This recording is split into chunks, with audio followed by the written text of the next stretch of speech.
Okay, ladies and gentlemen, so today we're going to talk real quickly about how to graph equations using a table of value, and also how to identify a linear function and how to evaluate a linear function. And these are both examples 4 and 5, which are on page 75 of your textbooks. So let's start with that. The first thing that we're going to look at, which is an example 4, we have the equation y equals negative 2x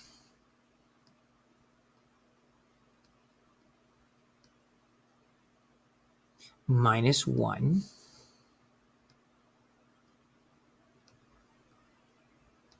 And whenever you're going to graph an equation using a linear function, what you can do is a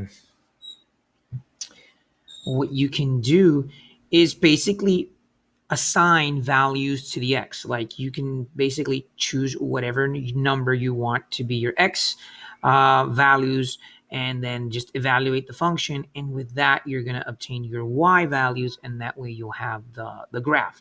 It really doesn't matter what numbers you choose for x. You can choose any number you want. They can be all positives, they can be all negatives, but because I want to follow the examples given to you in your book, I'm actually going to use the numbers that were provided in your book, and I'm going to make a column here. And the numbers that were given to you in your book were negative 2, negative 1, 0, 1, and 2. So what we're going to do after that is just plug these numbers in and obtain a value of y, and with those values I am then going to be able to plot my graph. Okay, and you're probably asking yourself, is this the same process I need to do anytime I'm going to evaluate a function to graph? Pretty much. So the first thing I'm going to do is I'm going to change the value of the x to negative 2. So instead of writing y equals negative 2x minus 1, I'm simply going to say y equals negative 2 times negative 2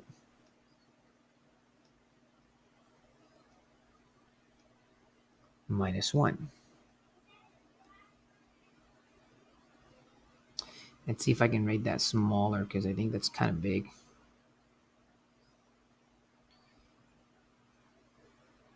Okay, negative 2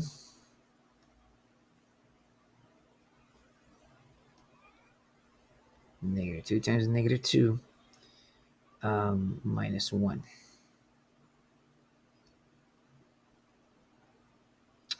And what I'm going to do is just do the process here. So this equal sign, basically what you're doing is multiplying 2 times negative 2, which is negative 4. And then negative 4, or not negative 4, I'm sorry, positive 4. So negative 2 times negative 2 is positive 4. I'm sorry, positive 4. And 4 minus 1 equals 3. So you would say that the y coordinate for x, or the output value for x, is 3. So the output value when x equals negative 2 is 3. And that's what that means. Okay, so let me see if I can do this nicer. So the output value when x is negative 2 is 3. So we'll say that this is 3. And this is the y coordinate here. Here you go. All right. And then we're going to continue here. And we're going to do the same thing for all of the numbers that you have in the, right, that you have here. And we have negative 1. And we're going to say 2. So instead of writing y equals negative 2 times x, I'm going to say negative 2 times negative 1, plugging in the x, minus 1. And negative 2 times negative 1 is positive 2. So this is going to equal to 2 minus 1, which equals 3. Which equals 1, excuse me. So that means that when x is negative 1, y equals positive 1. And that would be the answer that we get, when we plug in negative 1. And then what we're going to do is you notice how we're constructing our table. Then after that, we're basically just going to plot the points on a graph, and we will have a linear function in this case. And in a minute, I'm going to talk to you guys about what a linear function is. So we're going to do the same thing with 0, and that means negative 2 times 0, which equals 0, of course. So negative 2 times 0 minus 1, and that would equal to 0 minus 1, which equals negative 1. So that means that when x is 0, y equals negative 1, and we're going to do the same thing with positive 1 and positive 2 respectively. So as you can see, we're starting to make our table. Obviously, if you guys are doing this, one of the practice problems, your table is probably much prettier than mine, but that's beside the point. Let me erase this.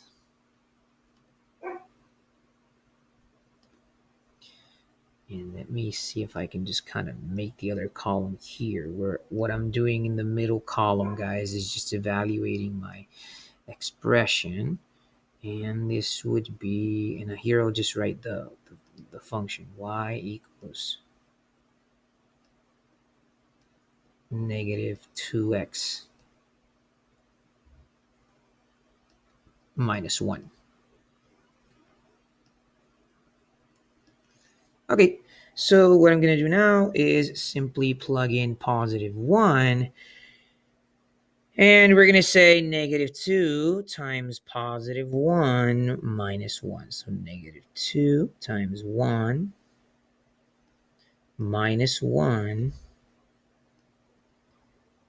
equals, well, negative 2 times 1 is negative 2. That would be negative 2 minus 1.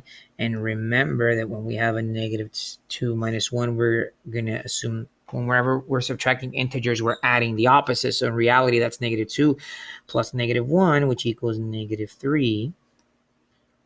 And we're going to do the same thing here.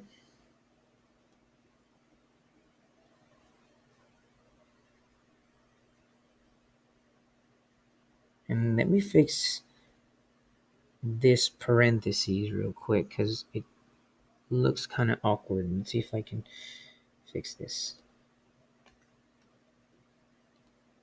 Okay. And let me fix that parentheses. So this is negative 2 times 1 minus 1. Negative 2 times 1 is negative 2, and negative 2 minus 1 equals negative 3. And that's what we got here. And now we're going to do the same thing with positive 2. And after that, we will be done constructing our table of values. So again, we just say negative 2 times positive 2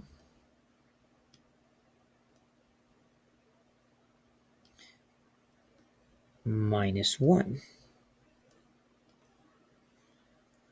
And negative 2 times 2 is negative 4. And negative 4 minus 1 equals negative 5.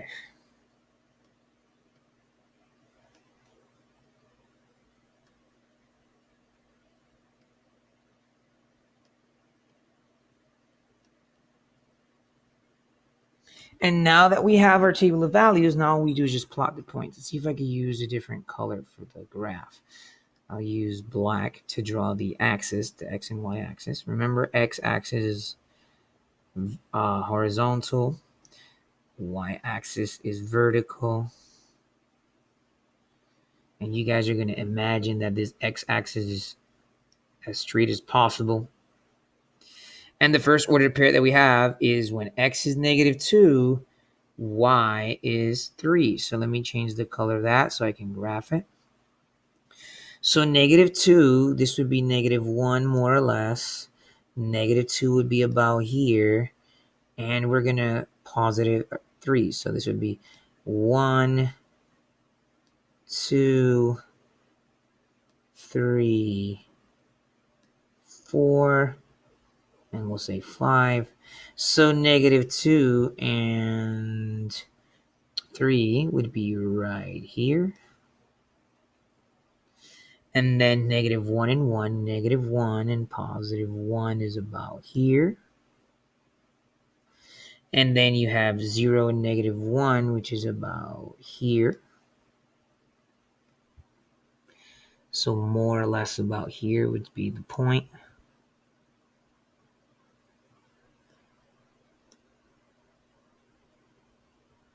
More or less. Then you would have 1 and -3, so -1, -2, and -3 would be about here. So 1 would be about here, which means that that would be more or less about here. 1 and -3. And the last one that I have is 2 and -5. So 2 would be here, more or less. And -5 would be about here. And 2 would be about here. And then, of course, we plot the points. Let's see if I can use a different color for the plotting of the points. And we kind of try to connect the dots as best as you can. And that would be what our function would look like. In this case, a diagonal line that is going straight downward, or a more or less. And we draw our little arrows, assuming that this extends infinitely in both directions. Okay, so that's how we would graph constructing a table of values, right? Now, if you notice, this equation says y equals -2x minus 1.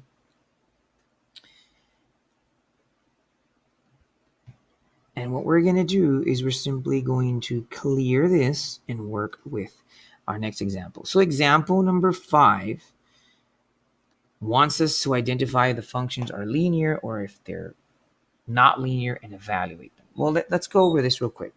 So first of all, when we're working with functions, it's very similar to equations. Now, if you go back to your Algebra 1, the equation of a line was y equals mx plus b, where x was the slope and b was the y-intercept, right?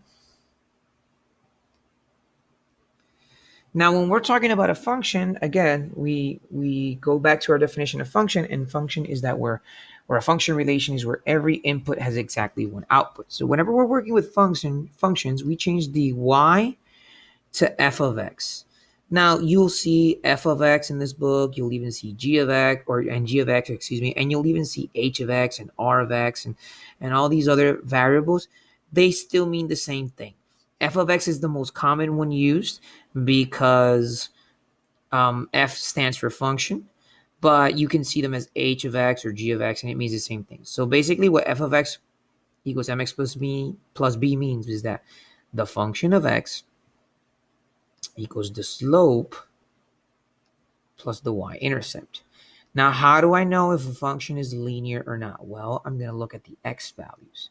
If the x has an exponent of 1, we say that that is a linear function. If the x has an exponent different than 1, then in that case, then it would be a different type of function. For example, if x has an exponent of 2, it could be a quadratic function. If x has an exponent of 3, it'll be a cubic function. But we'll talk about that a little bit later on as the class progresses. For now, the most important thing that you understand is that if you have a function and the x has an exponent of 1, that means that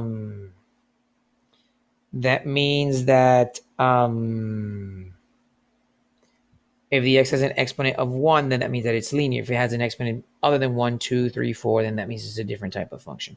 Okay, so let me go real quick into this, and I am going to look at the example that we have here, which is example number 5, and they're basically asking us to evaluate to determine if f of x, and let me go ahead and clear this.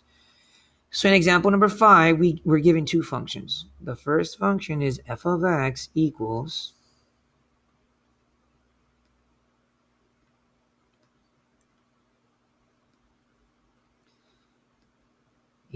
x squared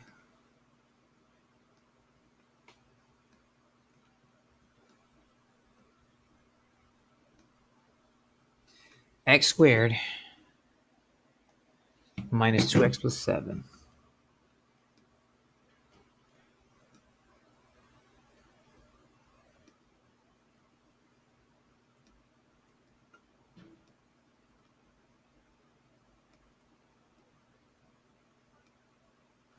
And they want us to tell if this is a linear function and then evaluate it for when x equals 4 or negative 4. So if we look at this right off the bat, we know it's not a linear function because this x has an exponent of 2. So this would technically be a quadratic function, and we'll talk a little bit later on in the class about those. So for now, we're just simply going to say no or not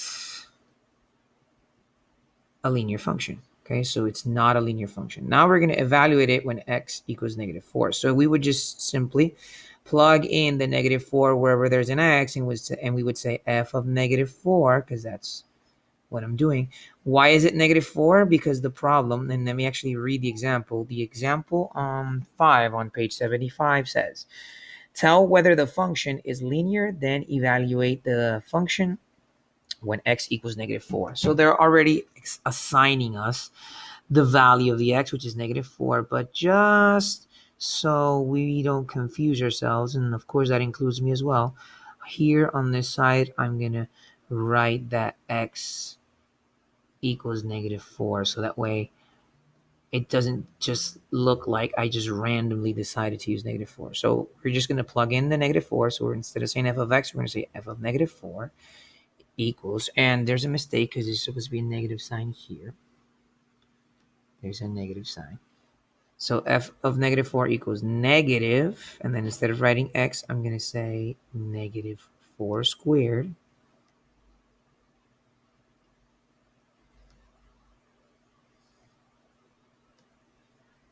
minus 2 times negative 4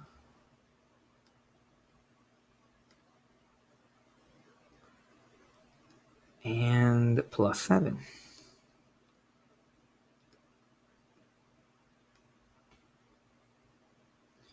So we're going to use order of operations, and we have f of negative 4. And when we use our order of operations, we're going to work with our parentheses first. So that means I'm going to evaluate this one right here. Negative 4 times negative 4 is positive 16. But because there is a negative sign here, that's actually going to be negative 16. So you got to be very careful when you're working, especially with quadratics, that there isn't a negative sign outside of the parentheses. Obviously, if there were no negative sign outside of the parentheses, that would be positive 16. And some students basically say, well, these two negatives cancel out and my answer is 16. Remember, we work within the parentheses first when we're using order of operations. So what we're going to look at is actually negative 4 squared, which is 16. And then just bring down this negative sign here. And then minus 2 times minus 4 is plus 8. And of course, we bring down the plus 7, and now we just evaluate our expression. The f of -4, I don't do anything to it. This is just indicating right here that I'm evaluating the function for -4, but you don't really do anything to it. You're just going to pass it on to your final answer.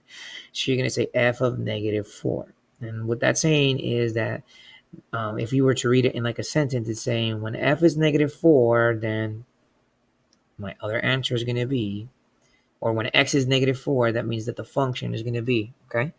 So again, -16 plus 8 is positive 8, or excuse me, -8. -16 plus 8 is -8. And -8 plus 7 equals -1. So that means that in this case, our answer equals -1. -1. And that, ladies and gentlemen, is basically it. Now we're going to look at example 5b, which is giving me an entirely different function. They want the same thing, but they're giving me a different function. So let me go ahead and clear this. And then I believe it says g of x equals 5x minus 8. Or 5x plus 8. Let me verify, make sure that, yeah, 5x plus 8. G of x equals 5x plus 8.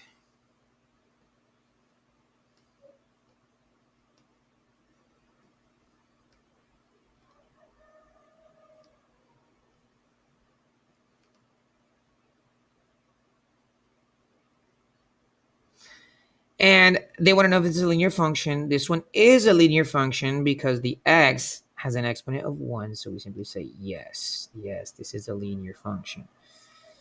And now what we're going to do is just evaluate. And remember that x was -4. So we're going to plug in the -4 because that is the value of x that was given to us in the exercise. So we're going to say f of x, or g of x equals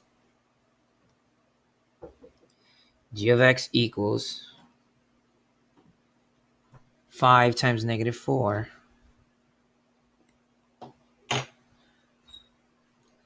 g of x equals 5 times -4.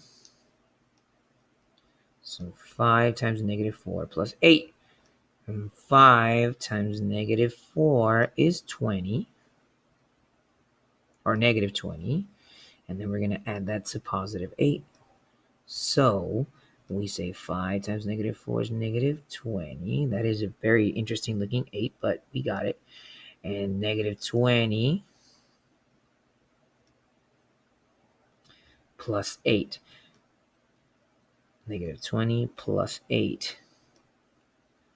So real quick, let me just erase that, because if we're evaluating it by -4, we say g of -4. And the g of -4 just means that you're evaluating x for -4. Anyway, so -20 plus 8 is -12. And we say that g of -4 equals -12.